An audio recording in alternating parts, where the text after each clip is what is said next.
Let's Go to Bed with Dracula by Bram Stoker. Continuing. Chapter 6. Mina Murray's Journal. 24 July. Whitby. Lucy met me at the station, looking sweeter and lovelier than ever, and we drove up to the house at the Crescent in which they have rooms. This is a lovely place. The little river, the Esk, runs through a deep valley which broadens out as it comes near the harbor. A great viaduct runs across, with high piers, through which the view seems somehow further away than it really is. The valley is beautifully green, and it is so steep that when you are on the high land on either side you look right across it, unless you are near enough to see down. The houses of the old town, the side away from us, are all red-roofed, and seem piled up one over the other anyhow, like the pictures we see of Nuremberg. Right over the town is the ruin of Whitby Abbey, which was sacked by the Danes, and which is the scene of part of Marmion, where the girl was built up in the wall. It is a most noble ruin, of immense size, and full of beautiful and romantic bits. There is a legend that a white lady is seen in one of the windows. Between it and the town there is another church, the parish one, round which is a big graveyard all full of tombstones. This is, to my mind, the nicest spot in Whitby, for it lies right over the town and has a view of the harbor and all up the bay to where the headland, called Kettleness, stretches out into the sea. It descends so steeply over the harbor that part of the bank has fallen away and some of the graves have been destroyed. In one place, part of the stonework of the graves stretches out over the sandy pathway far below. There are walks with seats beside them through the churchyard, and people go and sit there all day long looking at the beautiful view and enjoying the breeze. I shall come and sit here very often myself and work. Indeed, I am writing now with my book on my knee and listening to the talk of 3 old men who are sitting beside me.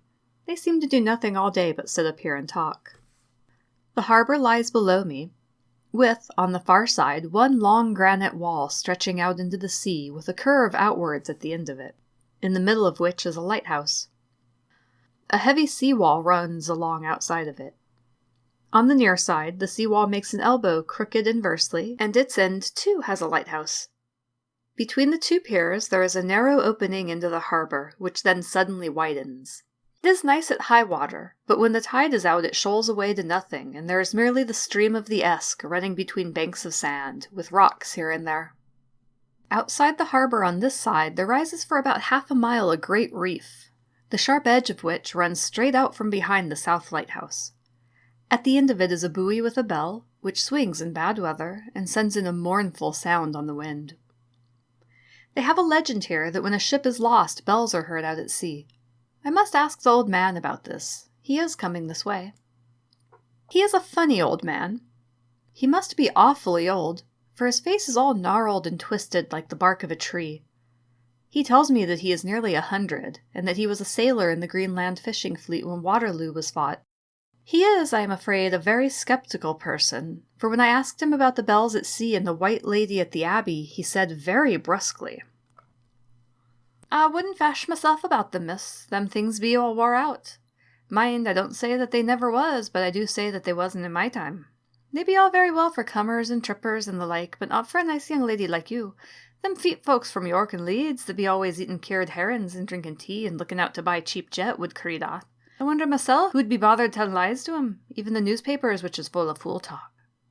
I thought he would be a good person to learn interesting things from, so I asked him if he would mind telling me something about the whale fishing in the old days. He was just settling himself to begin when the clock struck 6, whereupon he laboured to get up and said, "I must gang againwards. Home now, miss. My granddaughter doesn't like to be kept waiting when the tea is ready, for it takes me time to crammel aboon the grease, for there be many of 'em, and miss, I lack belly timber sairly by the clock." He hobbled away, and I could see him hurrying, as well as he could, down the steps. The steps are a great feature on the place.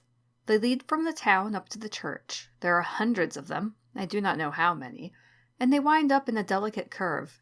The slope is so gentle that a horse could easily walk up and down them. I think they must originally have had something to do with the abbey.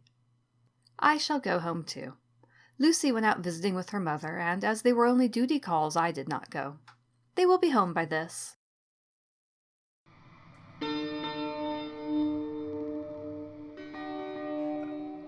1 August.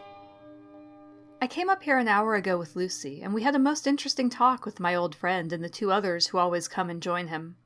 He is evidently the Sir Oracle of them, and I should think he must have been in his time a most dictatorial person.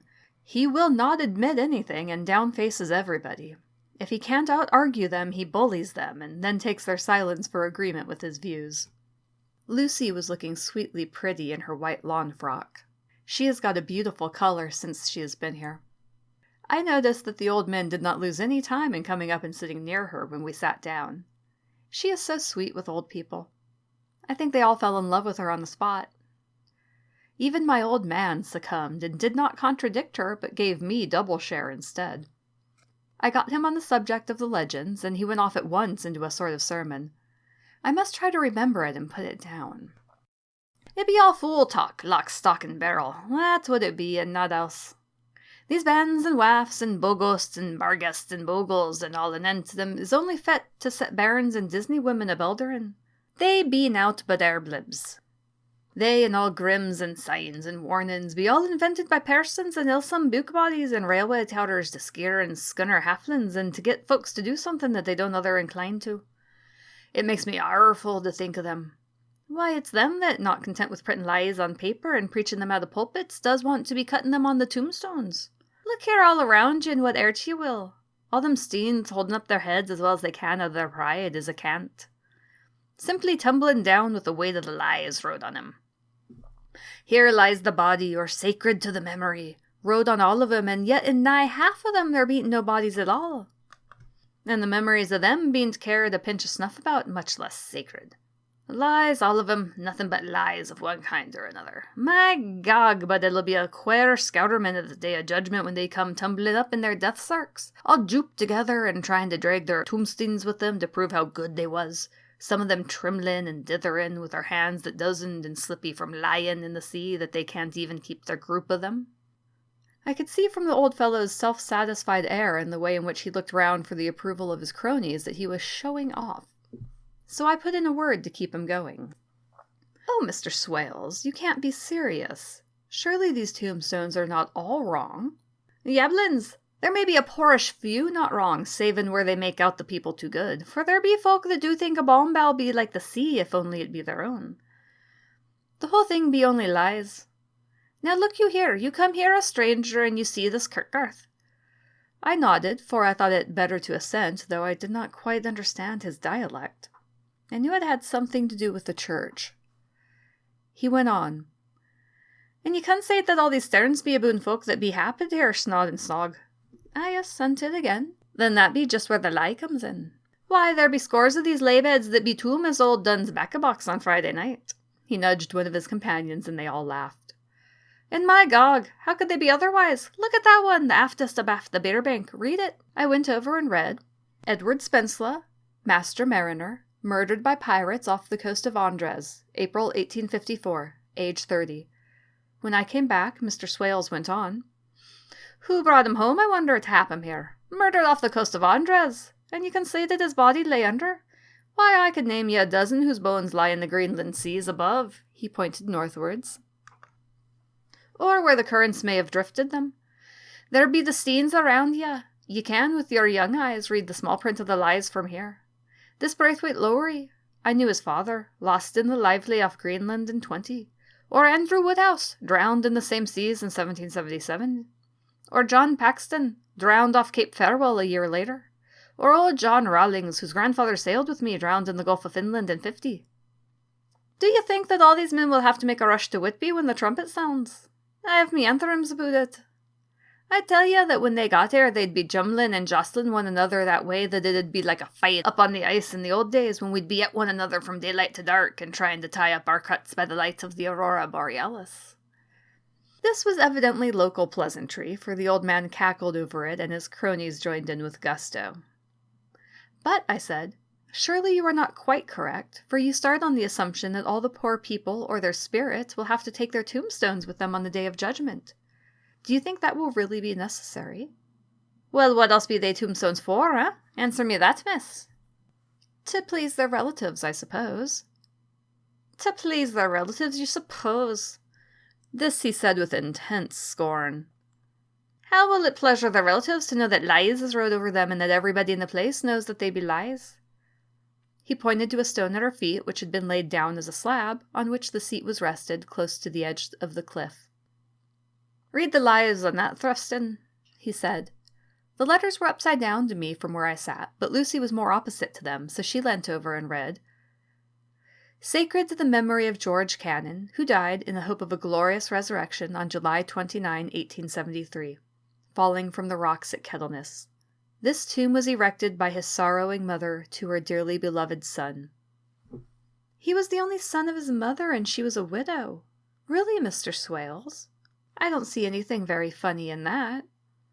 She spoke her comment very gravely and somewhat severely. You don't see aught funny? But that's because you don't gum the sorrowing mother was a hellcat that hated him because he was a crooked. A regular lammeter he was, and he hated her so that he committed suicide in order that she mightn't get an insurance she put on his life. He blew nigh the top of his head off with an old musket that they had for scaring the crows with. 'Tweren't for the crows then, for it brought the clegs and the doups to him. That's the way he fell off the rocks. And, as to hopes of a glorious resurrection, I've often heard him say myself that he'd hope he'd go to hell, for his mother was so pious that she'd be sure to go to heaven, and he didn't want to addle where she was. Now isn't that staying at any rate? He hammered it with his stick as he spoke. A pack of lies. And won't it make Gabriel keckle when Geordie comes panting up the grease with a tombstone balanced on his hump and asks it to be took as evidence? I did not know what to say, but Lucy turned the conversation as she said, rising up, Oh, why did you tell us of this? It's my favorite seat, and I cannot leave it, and now I find I must go on sitting over the grave of a suicide. That won't harm you, my pretty, and it may make poor Geordie gladsome to have such a lass sitting on his lap. That won't hurt you. Why, I've sat here off and on for nigh 20 years past, and it hasn't done me no harm. Don't you fash about them as lies under you, or that doesn't lie there either. It'll be time for you to be getting scart when you see the tombstones all run away with, and the place as bare as a stubble field. Ah, there's the clock, and I must be gang. My service to you, ladies. And off he hobbled. Lucy and I sat a while, and it was all so beautiful before us that we took hands as we sat, and she told me all over again about Arthur and their coming marriage. That made me just a little heartsick, for I haven't heard from Jonathan for a whole month. The same day. I came up here alone, for I am very sad. There was no letter for me. I hope there cannot be anything the matter with Jonathan. The clock has just struck 9. I see the lights scattered all over the town, sometimes in rows where the streets are, and sometimes singly. They run right up the Esk and die away in the curve of the valley. To my left, the view is cut off by a black line of roof of the old house next to the abbey. The sheep and lambs are bleating in the fields away behind me, and there is a clatter of a donkey's hoofs up the paved road below. The band on the pier is playing a harsh waltz in good time. And further along the quay, there is a Salvation Army meeting in a back street. Neither of the bands hears the other, but up here I hear and see them both. Oh, I wonder where Jonathan is, and if he's thinking of me. I wish you were here.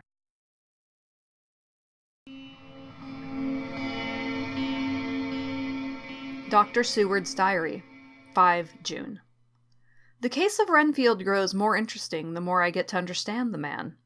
He has certain qualities very largely developed: selfishness, secrecy, and purpose. I wish I could get at what is the object of the latter. He seems to have some settled scheme of his own, but what it is I do not yet know. His redeeming quality is a love of animals, though indeed he has such curious turns in it that I sometimes imagine he is only abnormally cruel. His pets are of odd sorts. Just now his hobby is catching flies. He has at present such a quantity that I have had myself to expostulate. To my astonishment, he did not break out into a fury as I expected, but took the matter in simple seriousness. He thought for a moment and then said, "May I have 3 days? I shall clear them away."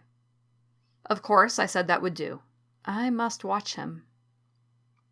18 June. He has turned his mind now to spiders, and has got several very big fellows in a box. He keeps feeding them with his flies, and the number of the latter is becoming sensibly diminished, although he has used half his food in attracting more flies from outside to his room. 1 July. His spiders are now becoming as great a nuisance as his flies, and today I told him that he must get rid of them. He looked very sad at this, so I said that he must clear out some of them at all events. He cheerfully acquiesced in this, and I gave him the same time as before for reduction. He disgusted me much while with him, for when a horrid blowfly, bloated with some carrion food, buzzed into the room, he caught it, held it exultantly for a few moments between his finger and thumb, and, before I knew what he was going to do, put it in his mouth and ate it. I scolded him for it, but he argued quietly that it was very good and very wholesome, that it was life, strong life, and gave life to him. This gave me an idea, or the rudiments of one. I must watch how he gets rid of his spiders. He has evidently some deep problem in his mind, for he keeps a little notebook in which he is always jotting down something. Whole pages of it are filled with masses of figures, generally single numbers added up in batches, and then the totals added in batches again, as though he were focusing some amount, as the auditors put it. 8 July. There's a method in his madness, and the rudimentary idea in my mind is growing. It will be a whole idea soon, and then, oh unconscious cerebration, you will have to give the wall to your conscious brother. I kept away from my friend for a few days, so that I might notice if there were any change. Things remain as they were, except that he has parted with some of his pets and got a new one. He has managed to get a sparrow, and he has already partially tamed it. His means of taming is simple, for already the spiders have diminished. Those that do remain, however, are well fed, for he still brings in the flies by tempting them with his food. 19 July. We are progressing. My friend has now a whole colony of sparrows, and his flies and spiders are almost obliterated. When I came in, he ran to me and said he wanted to ask me a great favor, a very, very great favor, and as he spoke he fawned on me like a dog. I asked him what it was, and he said, with a sort of rapture in his voice and bearing, a kitten. A nice little sleek playful kitten that I can play with and teach and feed and feed and feed. I was not unprepared for this request, for I had noticed how his pets went on increasing in size and vivacity, but I did not care that his pretty family of tame sparrows should be wiped out in the same manner as the flies and the spiders. So I said I would see about it, and asked him if he would not rather have a cat than a kitten. His eagerness betrayed him as he answered, "Oh, yes, I would like a cat. I only asked for a kitten lest you should refuse me a cat. No one would refuse me a kitten, would they?" I shook my head and said that at present I feared it would not be possible, but that I would see about it. His face fell, and I could see a warning of danger in it, for there was a sudden fierce sidelong look which meant killing. The man is an undeveloped homicidal maniac. I shall test him with his present craving and see how it will work out. Then I shall know more. 10 p.m. I have visited him again and found him sitting in a corner brooding. When I came in, he threw himself on his knees before me and implored me to let him have a cat, that his salvation depended upon it. I was firm, however, and told him that he could not have it, whereupon he went without a word and sat down, gnawing his fingers, in the corner where I had found him. I shall see him in the morning early. 20 July. Visited Renfield very early, before the attendant went his rounds. Found him up and humming a tune. He was spreading out his sugar, which he had saved, in the window, and was manifestly beginning his fly-catching again, and beginning it cheerfully and with good grace. I looked around for his birds, and not seeing them, asked him where they were. He replied, without turning round, that they had all flown away. There were a few feathers about the room, and on his pillow a drop of blood.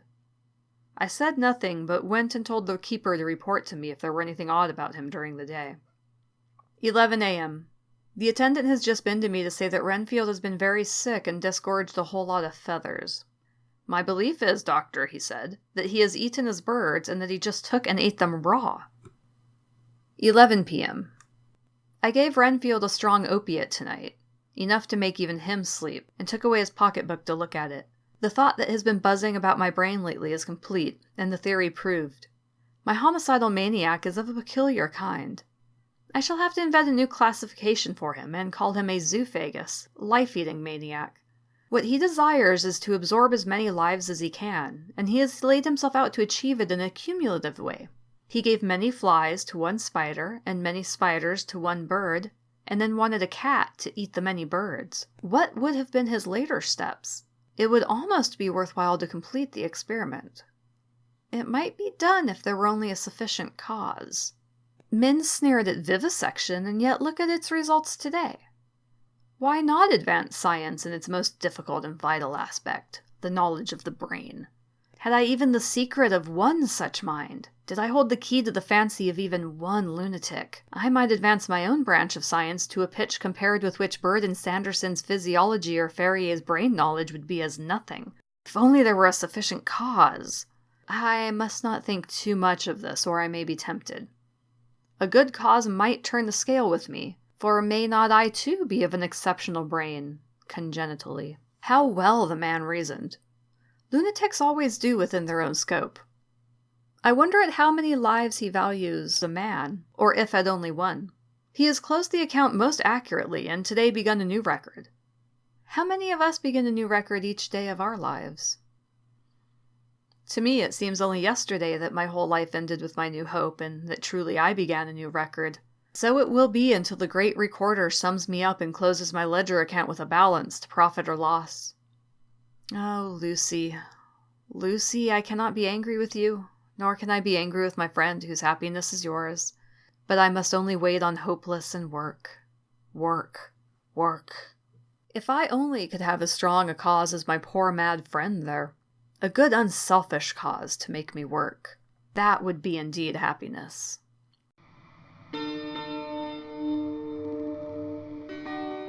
Mina Murray's Journal, 26 July. I am anxious, and it soothes me to express myself here. It's like whispering to oneself and listening at the same time.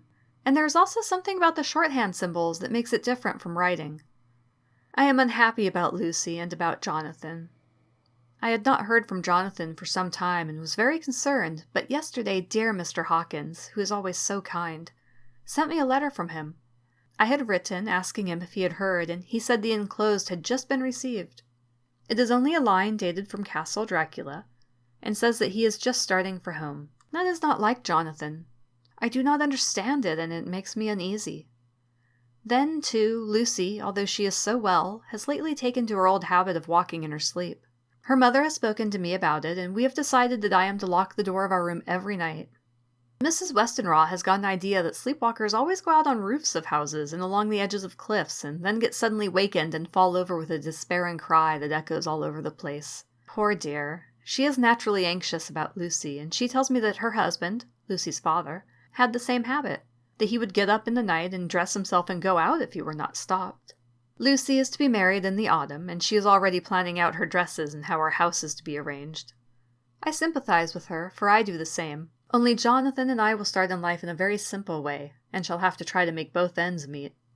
Mr. Holmwood, he is the Honourable Arthur Holmwood, only son of Lord Godalming, is coming up here very shortly, as soon as he can leave town, for his father is not very well, and I think dear Lucy is counting the moments till he comes. She wants to take him up to the seat on the churchyard cliff and show him the beauty of Whitby. I dare say it is the waiting which disturbs her. She will be all right when he arrives. 27 July. No news from Jonathan.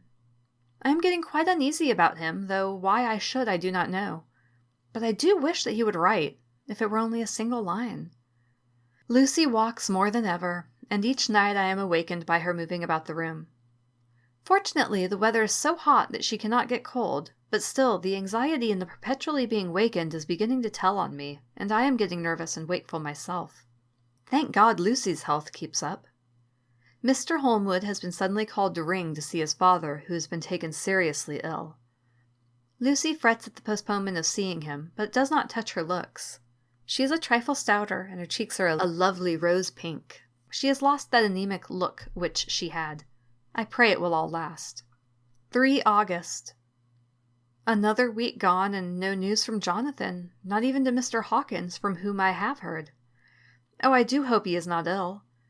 He surely would have written. I look at that last letter of his, but somehow it does not satisfy me. It does not read like him, and yet it is his writing. There is no mistake of that. Lucy has not walked much in her sleep the last week, but there is an odd concentration about her which I do not understand. Even in her sleep she seems to be watching me. She tries the door, and finding it locked, goes about the room searching for the key. 6 August. Another 3 days and no news. This suspense is getting dreadful. If I only knew where to write to or where to go to, I should feel easier. But no one has heard a word of Jonathan since that last letter. I must only pray to God for patience. Lucy is more excitable than ever, but is otherwise well. Last night was very threatening, and the fishermen say that we are in for a storm. I must try to watch it and learn the weather signs. Today is a grey day, and the sun, as I write, is hidden in thick clouds high over Kettleness. Everything is grey, except the green grass, which seems like emerald amongst it. Grey earthy rock, grey clouds, tinged with the sunburst at the far edge, hang over the grey sea, into which the sand points stretched like grey fingers. The sea is tumbling in over the shallows, and the sandy flats with a roar, muffled in the sea mists drifting inland. The horizon is lost in a grey mist. All is vastness, the clouds are piled up like giant rocks, and there is a brool over the sea that sounds like some presage of doom. Dark figures are on the beach here and there, sometimes half-shrouded in the mist, and seem men like trees walking. The fishing boats are racing for home, and rise and dip in the ground swell as they sweep into the harbor, bending to the scuppers. Here comes old Mr. Swales. He's making straight for me, and I can see, by the way he lifts his hat, that he wants to talk. I have been quite touched by the change in the poor old man. When he sat down beside me, he said in a very gentle way, "I want to say something to you, miss." I could see that he was not at ease, so I took his poor old wrinkled hand in mine and asked him to speak fully. So he said, leaving his hand in mine, "I'm afraid, my dearie, that I must have shocked you by all the wicked things I've been saying about the dead and such like for weeks past. But I didn't mean 'em, and I want you to remember that when I'm gone. We old folk that be daffled and with one foot abaft the crookle don't altogether like to think of it, and we don't want to feel scared of it. And that's why I've took to making light of it, so that I'd cheer up my own heart a bit. But Lord love you, miss, I ain't afraid of dying, not a bit. Only I don't want to die if I can help it.